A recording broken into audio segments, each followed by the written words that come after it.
Stories of the Nazgûl, Number 4, Leofric the Bowed.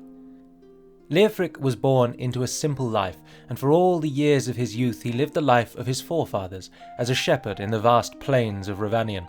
He grew tall and strong and was contented. As tradition dictated, when Leofric was 10, his father gave to him his first sword, a sturdy blade of simple steel forged by the smithies of Glamsburg. Leofric quickly set himself apart with the sword and proved to be something of a natural. Far more than that, he possessed a skill with the blade that none in the north had seen in living memory. In time, his fame as the untrained swordmaster spread, and eventually challengers came to test their mettle against this wonder boy from the plains. 10 more summers passed, and his fame and strength grew and grew, until there was none left to challenge him.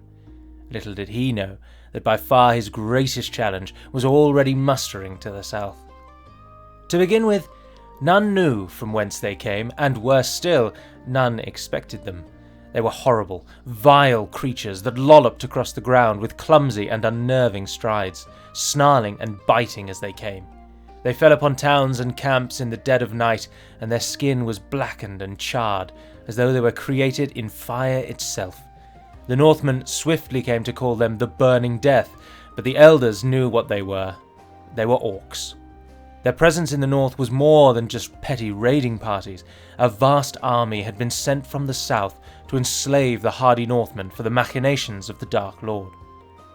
At this time, the Northmen had no king, and they lived in small townsteads or as farmers and nomads on the plains, going where the herds led them. In times of strife, they looked to village elders for guidance, but not leadership. With no central figure to rally behind or to give hope or guidance, panic spread amongst the north like wildfire. There were many strong warriors amongst the Northmen, but without a captain or a strategy, they couldn't hope to hold back the rising tide. All was to change, however, when the Burning Death finally came upon Leofric's homestead. By that time, he knew of the orcs well. They all did. He knew it would only be a matter of time before their plundering attacks brought them to his home, and he had made ready. He began by teaching any who could wield a blade the art of swordsmanship, young lads, old farmers, staunch wives, tall sons, and brave daughters all. First his homestead, then his neighbours, then their neighbours, and beyond. It was not long before word spread that a champion had risen in the north and was assembling an army to end this plague once and for all. Hundreds flocked to his homestead, to fight by his side or to learn from the master.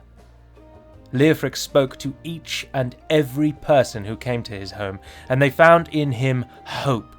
Hope that the dying ruins of the north could be born again under a brighter star. Admiration for Leofric grew strong, and his simple homestead grew into a ramshackle and makeshift city. The elders who had been forced to seek refuge with Leofric came together and resolved to see the north return to glory. They called to Leofric in the dead of night, and before a crowd of some 10,000, they proclaimed him Leofric the First, king of all Northmen. News of his coronation spread wide, and in time this news came on the wind to the orcs themselves. The orcs had grown fat from easy victory after easy victory, and they were complacent in their success. They underestimated the Northmen and thought nothing of this upstart king. They marched out to meet him with little concern. Leofric proved not only to be a man of the people, a warrior of honour, and a true son of Rhovanion, but also a master tactician. His armies dealt an earth-shattering blow to the orcs, and the ripple of this defeat was felt in the heart of Mordor itself. Leofric and his army then scoured Rhovanion, gathering more supporters and scattering and slaughtering any orc that came before their path. His success threatened to boil over into a very crusade against the home of this Burning Death, with Northmen from all of Rhovanion crying out for vengeance. Instead, their cries were challenged by the most feared being of all, Sauron. Riding north with an army numbered in the hundreds of thousands, come to put down this upstart king once and for all, Sauron met Leofric's army in the very heart of Rhovanion. There, he called on Leofric to meet him in the field in single combat. And Leofric met the call. He stood before the dark visage of the Lord of Shadow, and he did not waver. Sauron felt the power, strength, and honor of this man, and his mind saw opportunity. He spoke to Leofric. "I see you have earned your reputation as King of the North well, boy. But your advisors feed you untruths. I come here not as conqueror, but as ally. Your command of your people is to be commended, and I see in them a strength I never thought possible. Further bloodshed here would be folly. I offer you a simple exchange. My army will disband, return south, and not trouble your land or your people again. You can live in peace, and in return, I ask only that you accept this simple ring as a token of my esteem and wear it always to remind you of our accord here today. What say you?" Leofric did not speak. He looked out at Sauron's gathered horde and the threat that would forever reside to the south of his land, his ancestors' land, but more importantly, his people's land.